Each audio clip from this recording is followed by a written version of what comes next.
તો મિત્રો સૌથી પહેલા જણાવું તો આ છે ભાઈ ફ્યુલ પંપ. મિત્રો આ તો જોયું છે તમે પેટ્રોલ પંપ ઉપર કે ફ્રીજ રાખેલું છે, પણ એકચ્યુઅલીમાં ફ્રીજ નથી. મેં ક્યારે પેટ્રોલ પંપે જાઉં ને તો આવી તિજોરી દેખાય ને તો ખોલવાની ટ્રાય ન કરતા.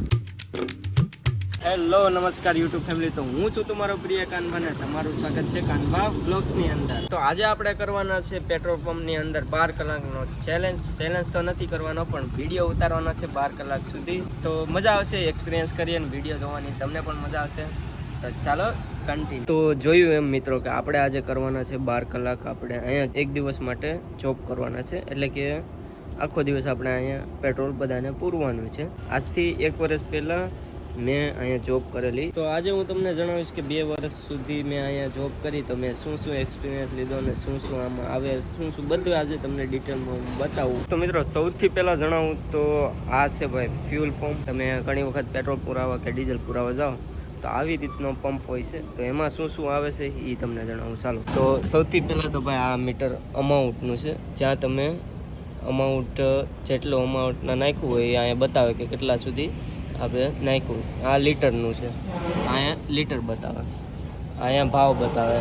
જો પેટ્રોલ ડીઝલની જો આવી રીતે પેટ્રોલ ડીઝલ હોય, ડીઝલ આ છે, પેટ્રોલ આ છે, તો આવી રીતે હોય તો અહીંયા ડીઝલનો ભાવ બતાવે ને અહીંયા પેટ્રોલ ને અહીંયા પ્રિન્ટ કાઢવાનું. જે ડેઈલીનું વેચાણ થતું હોય ને એનું પ્રિન્ટ નીકળે. તો આ છે સેટ અમાઉન્ટ કરવાનું મીટર છે. જેટલાનું નાખવું હોય એ આમાંથી સેટ કરી શકો. અને આ 2 નોઝલ તરીકે ઓળખવામાં આવે. તો આ છે પેટ્રોલની અને આ છે ડીઝલની. ખાસ એટલું બધું આવે નહીં, નોર્મલ જ છે, આવડી જાય બધાને. 1-2 વખત શીખવું પડે. અને આ તો તમને ખબર જ છે ભાઈ, પૈસા નાખવાનું મેન ફોન પે. તો આવું કંઈક ફોન પેનું સ્ટીકર લગાડેલું હોય છે, અહીં લગાડેલું છે ને પંપની બાજુમાં જ લગાડ્યું હોય, એટલે એક્ઝેક્ટ તમે સ્કેન કરી શકો. ને આ તો તમને ખબર છે કે અહીંયા ફોન યુઝ કરવાનું ના પાડે ને તોય આપણે ફોન પે તો આમાં જ કરવું પડે. ભાઈ તમે બધાએ પંપે આ એક વસ્તુ તો જોઈ છે, પાણીનું ફિલ્ટર. હરેક પંપે તમે જોયું જ હશે, કારણ કે આ બધાય પંપે હોવું જરૂરી છે. તો મિત્રો આ છે આપણા પંકજ દાદાને અત્યારે ચમકાવે છે ભાઈ માવો. જો ખાલી ત્યારે બપોરી વખતના માવો ચમકાવે છે. આની સાથે આપણે ભાઈ 2 વર્ષ કામ કરેલું છે, આજે આપણે કામ કરવાના જ છે. તો મસ્ત મજાના ભાઈ, જો અમે 2 જ એકલા છે અત્યારે. આખું પંપ ખાલી, કોઈ બાપ અહીં દેખાતું નથી. મિત્રો આ તો જોયું છે તમે પેટ્રોલ પંપ ઉપર કે ફ્રીજ રાખેલું છે, પણ એકચ્યુઅલીમાં ફ્રીજ નથી. ફ્રીજ રોકું જ છે, પણ ઓઇલનું ફ્રીજ છે. આ બધી બાજુ છે ને પડ્યા ને એ બધા ઓઇલ રાખવામાં આવે છે. એને માટે તેને આ 100 પીસ રોકું છે, પણ અહીંથી લોકો ખરીદી જાય છે. ઓરિજિનલ કંપનીનું જ આવે છે. એમાં જો લોગામાં તન પેટ્રોલ પંપનું નિશાન આપેલું હોય છે, એટલે આમ ઓરિજિનલ જ કહેવાય. અને મેન વાત જો ભાઈ, આ આગ લાગે ને ત્યારે આ બાટલાનું કામ આવે છે. આ બાટલાને શું કહેવાય, મને ફાયર એક્ઝિક્યુટર કહેવામાં આવે છે. કારણ કે જો આગ લાગી હોય તો આ પેટ્રોલ ને પાણી એક દુશ્મન કહેવાય, તો એમાં કામ લાગે. અને આ મિત્રો છે ને હરેક જગ્યાએ મૂકવામાં આવે, કારણ કે જ્યાં આગ લાગતી હોય ને ત્યાં મૂકવામાં આવે, તો એનાથી આગ ઓલવાઈ જાય એ માટે મૂકવામાં આવે. ભાઈ આપણે ટેસ્ટિંગનું પેટ્રોલ કરીને આમાં નાખવાનું છે. ક્યાં છે, ડોલ તો નથી. ઓકે, 26/8/2024 પેટ્રોલ પોઈન્ટનું 10 લીટર ટેસ્ટિંગ.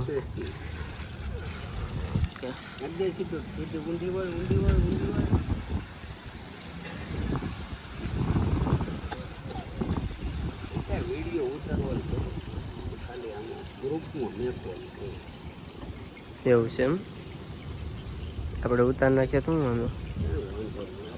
આ છે ભૂતનાથ પેટ્રોલ પંપ, ત્યાં થાય છે ભાઈ 10 લીટર ટેસ્ટિંગ ડેઈલી.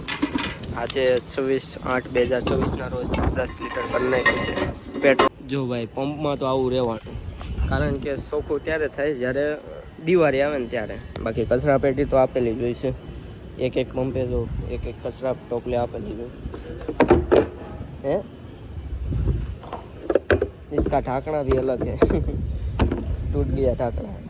મેન તો ભાઈ આ છે જનરેટર, કારણ કે લાઇટ વહી જાય ને એટલે આખું પેટ્રોલ પંપને ઉપાડવા જનરેટરની જરૂર પડે. તો એના માટે જો જનરેટર પણ રાખેલું છે. મહિન્દ્રા કંપનીનું છે ભાઈ, કાંઈ ઘટે નહીં.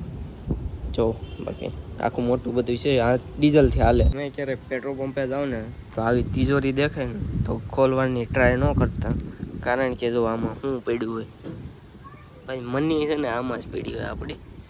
ને આ જો આ બધું કઈ આવું કચરો ને એવું પડ્યું હોય, બાકી મની જો એટલામાં પડી જ હોય. હરેક પેટ્રોલ પંપની તો વાત નથી ખબર, પણ અહીંયા તો અમારે પડ્યા જ હોય, એટલે કઈ ધ્યાન કરીને ખોલવાની ટ્રાય ન લેતા કે અમારા પૈસા લૂંટાઈ જાય. અત્યારે ભાઈ આપણે બેઠા છે ઓફિસમાં. તો ઓફિસમાં શું શું હોય એ તમને જણાવ. તો સૌથી પહેલા આ છે ભાઈ બિલ બુક. જે લોકો ઉધાર લઈ જતા હોય જે બાકીમાં, એની આ બિલ બુક છે વગેરે. બીજું છે કેલ્ક્યુલેટર વગેરે પડ્યા હોય છે. આ એટીએમ મશીન છે ને એક આ પીસી જે નોઝલનું બતાવે કે આમે પેટ્રોલ પૂરાય છે, એ અહીંયા બતાવે, પણ અત્યારે કનેક્શન નહીં આપેલું હોય એટલે નહીં બતાવતું. બાકી જો કીબોર્ડ વગેરે બધું મોટું બધું પીસી છે. ને આ બધી બુક હિસાબની જે લોકો ડે નાઇટ કરે ને એ બધાનો હિસાબ આમાં ટોટલ થાય. આમાં બધું જે વસ્તુ હોય ને બધી લખવાની, ખર્ચા હોય, ફોનપે હોય, જે વસ્તુ હોય ને બધું આમાં લખવાનું ને આમાં હિસાબ કરવાનો. બાકી બીજું તો વગેરે અહીંયા બધું એમ સ્ટોર વગેરે પડ્યું છે. આ બાજુ કબાટ છે. ઓલા આ ડબ્બા રોકા બતાવી છે એ સેમ્પલ છે. ને મિત્રો હું જ્યાં સુધી હતો ને અહીંયા કામ કરતો ને ત્યાં સુધી આ ટાંકો પણ મેં બહુ કર્યો, તમને બતાવો અંદરથી કેવું છે. તો આનો જો આ લોક તો અહીં બહારથી ખરાબ છે, અંદરથી ઓપન કરવો પડે. તો જો ઓપન થઈ ગયો. ઓ એન્ટ્રી અડકો ખાલી. આનું ગેર બોક્સ જો ખાલી કેટલું મોટું આવે અને આમાં ગેર લખેલા છે. આનો ગેર છે ને ભાઈ પાછળ પડે, પેલો પાડવો હોય ને તો પાછળ નીકળે. બધી ગાડીઓમાં આગળ આવે પણ આનો ગેર છે ને પાછળ આવે. તો મેન વાત તો એ ને ભાઈ ટાટા કંપની. તો આ મેં 2 વર્ષ હકારેલો છે ટાંકો. મજા આવતી હોય પણ આમ કાંઈ ઘટે નહીં, બહુ મજા આવી ગઈ. આ હકારતો નથી, બહુ મજા આવતી ભાઈ. જો ફ્રી એર તને આપવામાં આવશે, પણ અહીંયા તો ભાઈ પથારો પડ્યું છે જેમ હવે એમ શરૂ છે કે નહીં મને નથી ખબર એકચ્યુઅલી.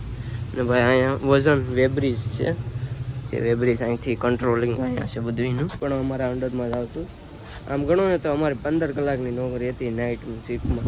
નાઇટ શિફ્ટની અંદર 15 કલાકની નોકરી હતી, તો એ અમે કરતા ભાઈ. 2 વર્ષ સુધી મેં કરી. કેમ કરી છે તમે વિચાર કરો ખાલી. અને મિત્રો તમે હાસું નહીં માનો, કદાચ ને તમે 50,000 વાળી નોકરી કરતા હોય ને તો તમને મોંઘી વસ્તુ લેવાથી આમ ડર લાગે. પણ હું મારી કોની ઇન્કમ તો 7,500 રૂપિયા મારે મહિનાની સેલરી હતી, એમાં એક પણ રજા નહીં, તોય છતાં મેં આઈફોન લીધો હતો. બોલો કેટલી હિંમત આવતી છે. ખાલી 6,500 પગારમાં મેં આઈફોન લીધો હતો, એ પેટ્રોલ પંપમાં. પણ ત્યારે અંદરથી આમ એમ જ હતું કે લેવાઈ જાય એમ, એટલા પગારે તોય લેવાઈ જાય. હિંમત કરીને મેં લઈ લીધો હતો આઈફોન.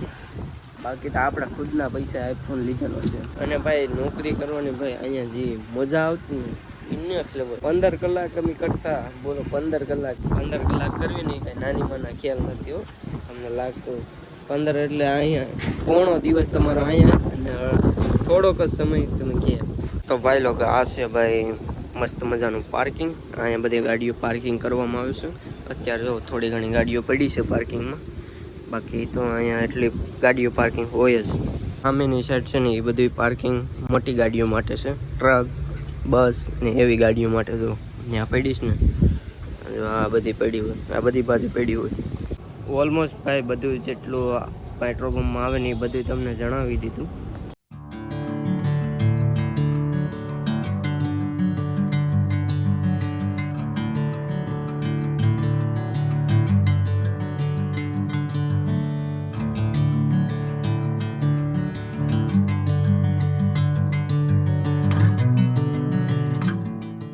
તો ફિલહાલ ગાઈઝ આપણે આ બ્લોગને અહીંયા એન્ડ આપીએ છીએ.